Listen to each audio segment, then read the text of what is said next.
સુરેન્દ્રનગર જિલ્લાના થાનગઢમાં ફરી એક વખત ફાયરિંગની ઘટનાથી ચકચાર મચી છે। જમીનના વિવાદને લઈને વેપારી પર ફાયરિંગ કરવામાં આવ્યું। લગભગ 12થી વધુ શખ્સોએ વેપારી પર તલવાર સહિતના હથિયારોથી હુમલો કર્યો અને 2 રાઉન્ડ ફાયરિંગ કર્યું। ફાયરિંગમાં તો વેપારીને ઈજા નથી પહોંચી, પરંતુ હથિયારોથી કરાયેલા હુમલામાં વેપારીને ગંભીર ઈજાઓ પહોંચતા સારવાર માટે હોસ્પિટલમાં ખસેડવામાં આવ્યા છે। ફાયરિંગ કરનાર શખ્સ બુટલેગર હોવાની આશંકા છે।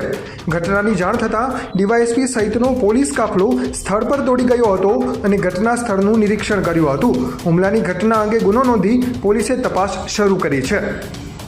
લાલ હરિભાઈ ભરાડ, જેઓ મારા દાદા છે, અમારી માથે જીવલેણ હુમલો કરવામાં આવેલો છે।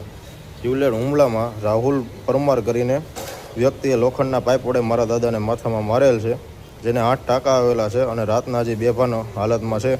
હજી કોઈ એવડાઈ ભાનમાં આવ્યા નથી અને સાથે 2 ફાયરિંગ પણ કરવામાં આવેલા છે। 2 ફાયરિંગ મિસમેચ થયા છે અને ફાયરિંગ કરનાર વ્યક્તિનું નામ છે જયપાલ ભાણો।